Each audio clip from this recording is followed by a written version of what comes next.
Coming up on iOS today, Rosemary Orchard and I, Mikah Sargent, talk about some apps for STEM. Yes, science, technology, engineering, and mathematics. All of that coming up on iOS today.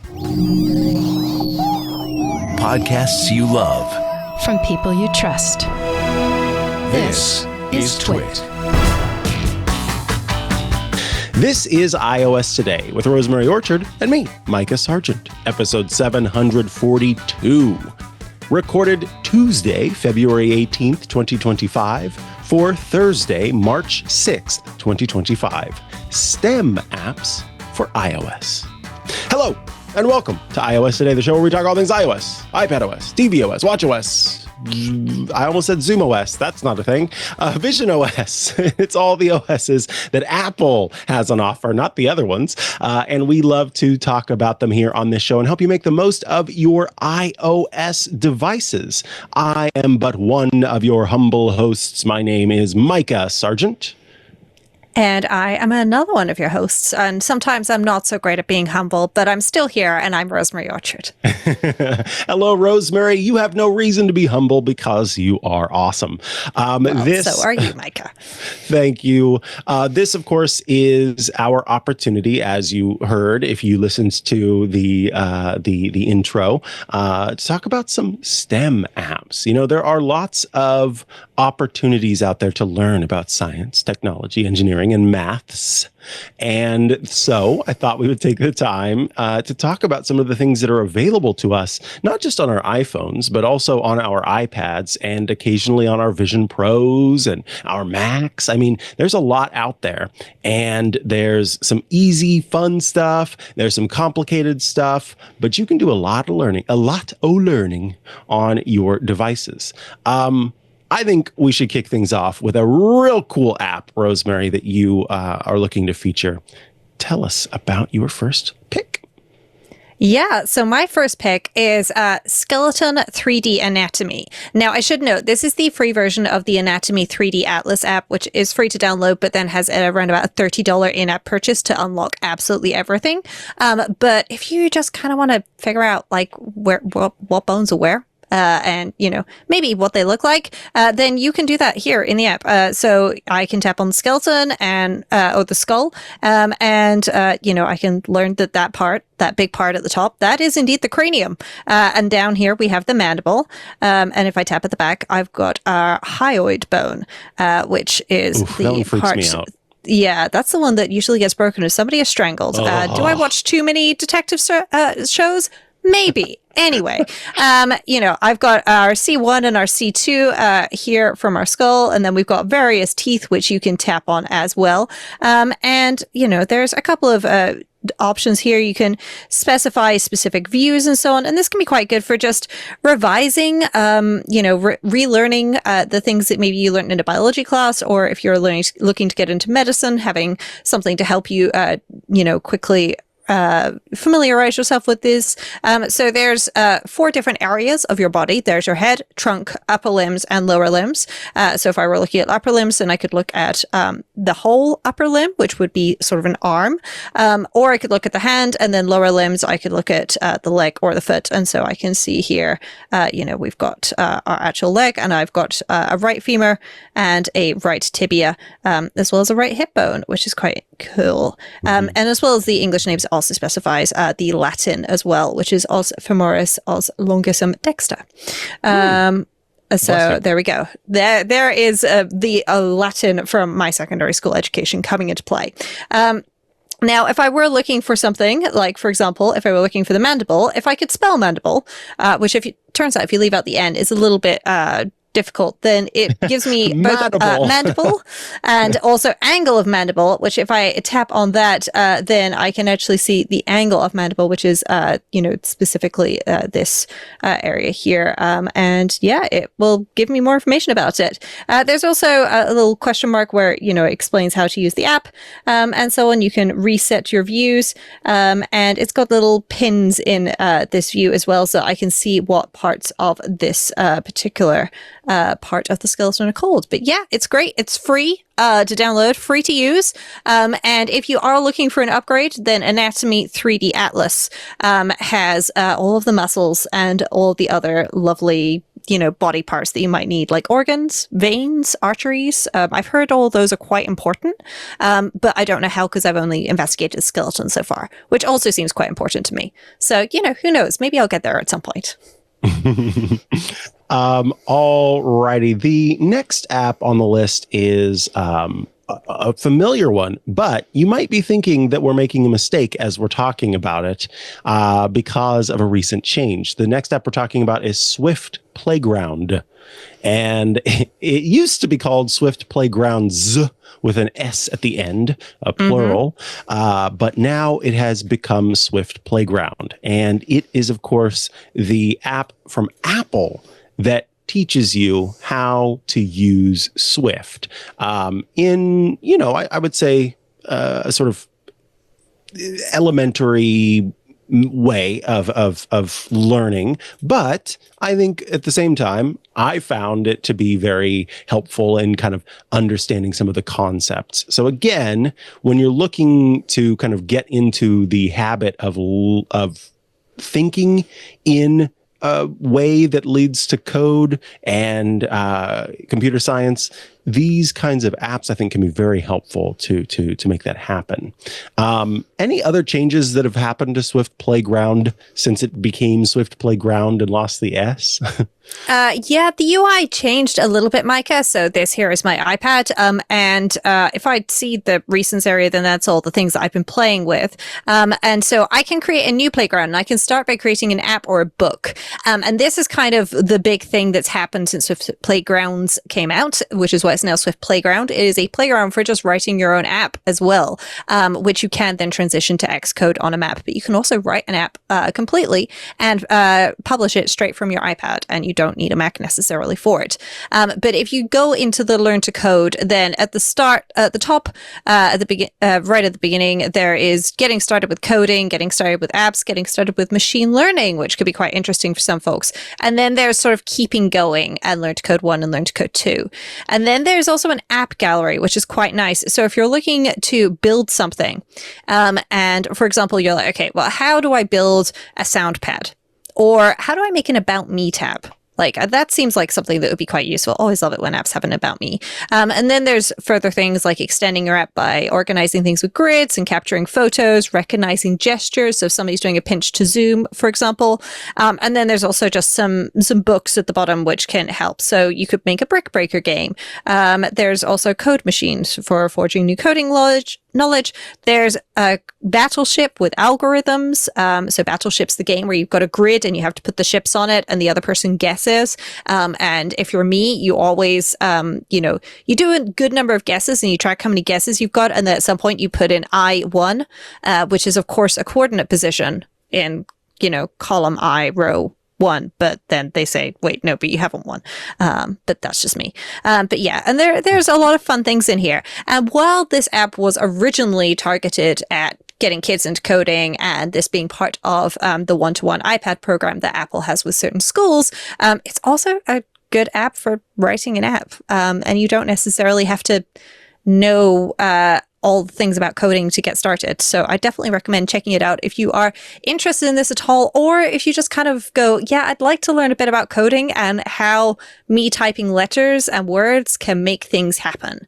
Like, I don't really understand that. It is a really great place to start with that because this will all run on your iPad. Beautiful. The next one that I want to mention, or actually, no, let's have you cover another one real quick. And then I have one that I want to mention because we can't forget Khan Academy. No, we can't. And Khan Academy, it does more than just STEM. It's also more than just an iPhone or an iPad app or even an Apple TV app because it's in so many places. But the Khan Academy has tutorials and courses to learn a whole bunch of things. So you have, of course, the option of signing in and learning things, but there's maths, there's science, there's economics, there is even arts and humanities, so it's not just limited to STEM. There's computing, and there's life skills as well, including things like financial literacy, doing college admissions, which could be very useful for some folks, personal finance courses, things like that. There is just a whole bunch of stuff that you can learn here with the Khan Academy. They also do have partner content, including things like biodiversity with the California Academy of Sciences. If you might be interested in that, they've got NASA is a partner, so you could learn about modeling the solar system and measuring the solar system, or orbital mechanics if you are so interested. And I just really like this. It does say math instead of mathematics. Mathematics is a plural. That's why we say maths in British English. But I can go in here and I can be like, okay, I'm just going to go back and redo some basics of algebra. Okay, well, I know about exponents and square roots, fractions, decimals, percentages, etc. That I'm good with. Okay, I probably want to brush up on my algebraic expressions. And you can master points. So algebraic expressions has 1,100 possible mastery points, which is a lot because it turns out maths is a big subject. But it is quite nice for you to be able to just sort of drill down and go like, okay, I'm just going to do AP calculus. And I'll do the AB section or the BC section, or I just want to do differential equations. And you can go off and learn about differential equations. It has videos. You can save them. You can save a whole course as a bookmark and come back to it later.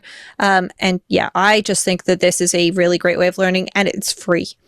Khan Academy is free. I would recommend creating an account and signing in, because then you can track your progress and, watch it on different devices, especially if you know students who can't necessarily use their phones when they're in school to just, watch a Khan Academy video. Then they could still use their school laptop because they could sign in on that if they have a school laptop or a tablet.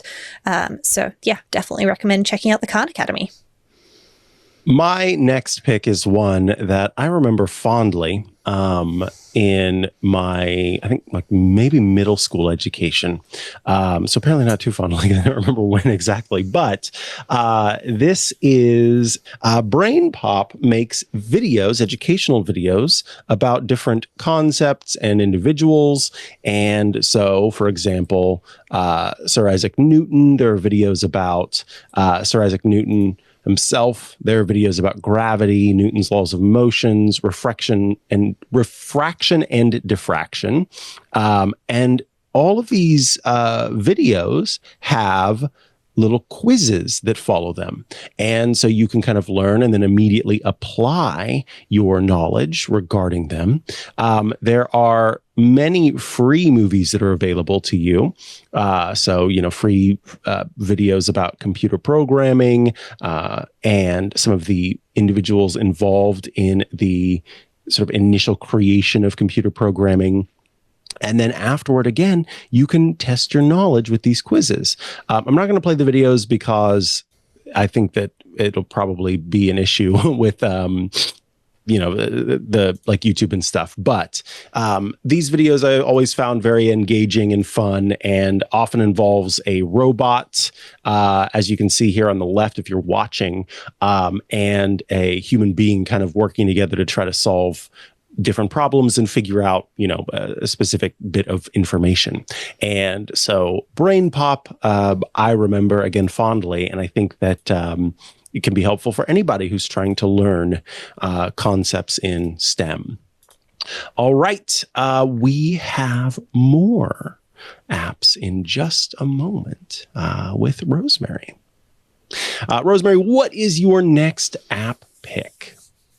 Well, the next apps, I'm not going to go into detail and show them on my phone just because we could spend hours on these if we wanted to. It would be so easy. But the first one up I'm going to recommend is Enki, E-N-K-I, which is for learning coding / programming. And it is a free app that you can grab on the App Store. And it's about teaching you to program, but unlike Swift Playgrounds, it does languages other than Swift. So it's got Python, it's got JavaScript, and it's also got some SQL for databases, and even CSS for styling the internet to make it look prettier or uglier, depending on how good your CSS skills are. As all these things go, don't forget, if you're learning anything programming-wise, there are two important questions for programmers. Why isn't it working? And why is it working? And these two cycle on and off 100% of the time. That is all of your life. So Enki is a great app. It is free to download. And then it's $7.99 a month for the learn mode. That just gives you, access to all the things. You can also purchase it in 6 monthly or yearly bundles if you would prefer. So that was Enki. But next up, I kind of want to just give a shout out to Nature Guides for having so many cool apps. But The Elements by Theodore Gray. This reminds me, and this is going to date me, of the Dorling Kindersley encyclopedia CD-ROM that I used to have on my Windows machine as a kid. And I was obviously a nerdy kid. I also lived in the middle of nowhere, so there were no other kids around. So I used to spend a lot of time reading like the encyclopedia and learning about various things, like ancient Egypt and so on, because it was interesting. And The Elements by Theodore Gray really reminds me of that, but it's based around the periodic table of elements. So it has images of the different elements that are there in the periodic table instead of it just being like, they're so pretty. The numbers. So and they're cool. really pretty, and they represent all the things, and they've got all the information.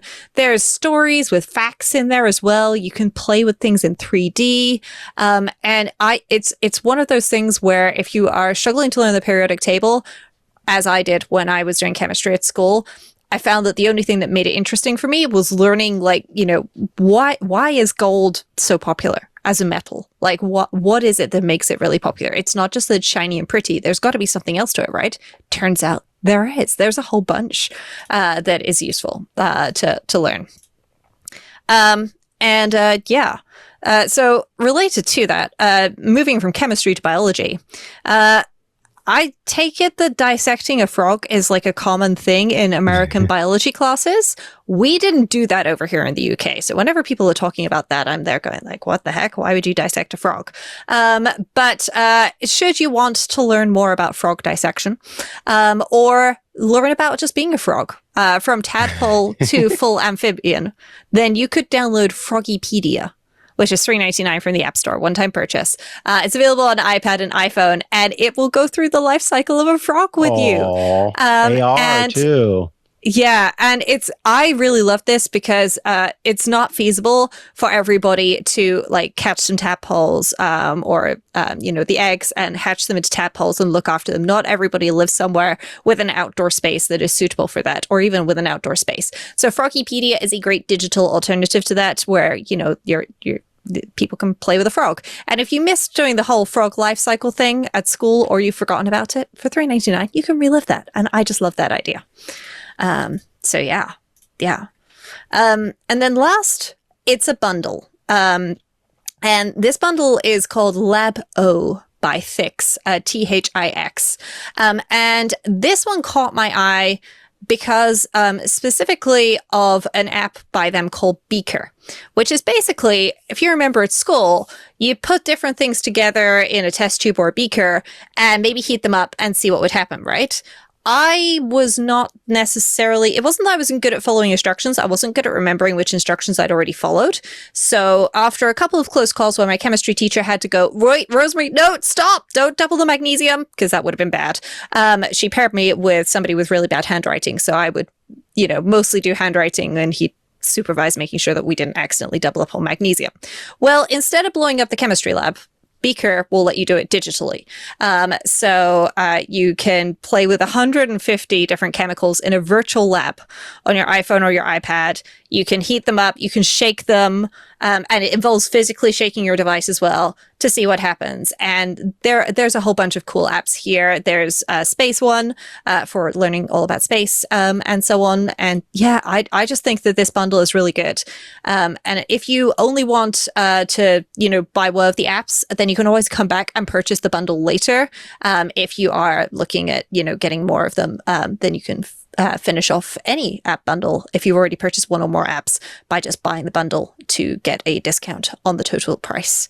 So yeah, if you're looking for really cool science apps, like who doesn't want to play in a cosmic sandbox? That just sounds like so much fun. Maybe it's because I'm partially a cat. I don't know. But yeah, they've got all sorts of things, including, biology things for exploring a living human body, obviously in digital form rather than just, poking around inside of a human who's alive and possibly not very happy at you for not sedating them first. But yeah, really cool series of apps by Fix. Yes, indeed. Meet me at the Cosmic Sandbox. Look, again, when it comes to STEM, I think that you think of your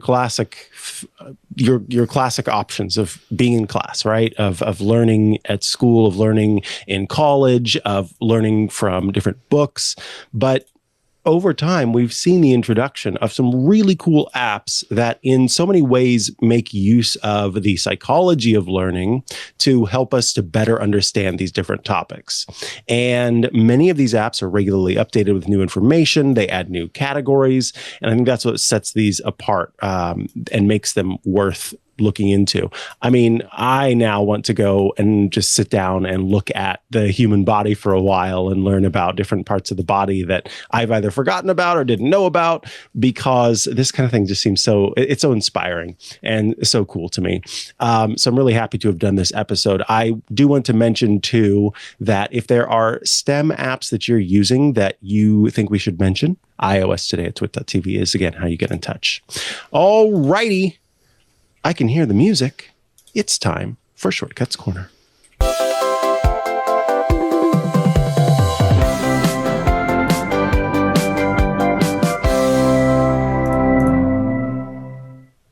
Welcome to Shortcuts Corner, the part of the show where you write in with your shortcuts requests, and Rosemary Orchard, our shortcuts expert, provides a response. This one comes in from Chris, who writes, "Hi, Mikah and Rosemary. Longtime listener here. Thank you for all that you do for us. I am running macOS Sequoia 15.3.1, and I would like to create a shortcut or an automation that triggers a notification as soon as I launch NordVPN. I use my personal Mac for work and occasionally will launch and connect via NordVPN, but I forget to quit all work-related apps, OneDrive, Teams, Outlook, etc., before connecting via NordVPN. It triggers a false positive alert to my employer. My employer has not asked me to use a third-party VPN, such as NordVPN, so I'd like to trigger a reminder to myself to quit all work-related apps before I connect using NordVPN. I know how to have macOS notify me when I connect. By then it's too late because I have already connected. Unfortunately, NordVPN no longer offers split tunneling since the launch of Big Sur. I appreciate any assistance with this." And then Chris has very handily paid the pet tax, who says, "My pet tax is my amazing, crazy 3-year-old boy, Tito. He can open doors, adjust the thermostat, flip light switches, and lovingly drive me crazy." Let's see Tito. Oh my goodness, I was wondering if it was going to be a cat or a dog. That Tito is is a kitty cat. Incredible. Yeah. That is wild. Yeah, Tito is slightly stripy, but like in the best of ways. So pretty. So cute. So cute. Well, this is an interesting one. So the first place that I would start is just by creating a fake app. Okay. And it's not a fake app in the sense that it's not a real app.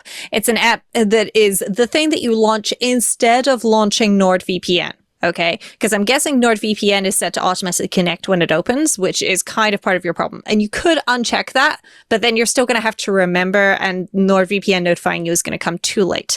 And so what we can do here is we can have a notification, and we can say, "Hey, show notification," and then we say, "Don't forget to quit your apps."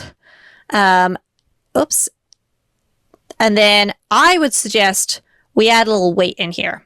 And I'm going to set that to like 30 seconds or something, just because then, we're not waiting for too long. And then after that, we can use the open app action. which will then allow us to open. I don't have NordVPN, so I'm going to use ExpressVPN here instead as my placeholder, but that is what I would use. And then if you are using something like, say, Alfred on your Mac to launch NordVPN, then you can just make sure that when you type in Nord, a NordVPN, this comes up as a key. Use your keyword to then run the shortcut instead. And you can add this to your dock. You can find this through Spotlight, all sorts of things. However, this is kind of the dumb solution. Now, I'm not saying this is a bad solution. I'm just saying this is the solution that's lacking in smarts, because we could add smarts to this. So, for example, you've mentioned that you need to quit OneDrive, Teams, and Outlook. Okay, and I'm just taking those as our 3 basic ones. Well, there is a really great app that you can actually download. It's only available on Mac, but it's called Shortery. Okay, so shorter with a Y at the end. And this is automation for shortcuts on macOS. And this includes an action called app running. And so what you could do is you could build a list of the applications that you need to check if they're running, and then repeat with each on those apps and use the shortery action for app running to check if the app's running. Now, if none of those are running, you could go ahead and launch NordVPN. And otherwise, you could even perhaps use AppleScript to kill that application and turn it off entirely for you.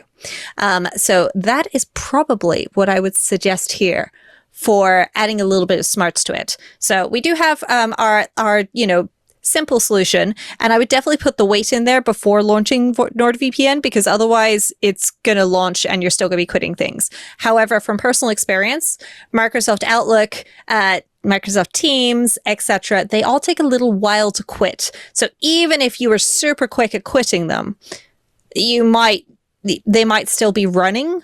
Like, they might still be shutting down in the background when NordVPN launches and then starts the connection, therefore triggering the false positive, which is why I would recommend Shortery, because that can then help solve the problem with all of that. It also has the option to trigger shortcuts automatically and various other places, various other things. It's a really cool app. It's free to download. And then it does have a $9.99 in-app purchase to unlock all of the features. But yeah, I definitely recommend checking out Shortery and checking if the apps are running, because if not, you can go ahead and you can launch NordVPN straight away. There you go. So it is possible to get that response and get what you're looking for there. It's just, it's too bad that the split tunneling thing has changed. I think the networking stuff has gotten a lot more difficult over time as Apple reasonably, chooses to make its system more locked down.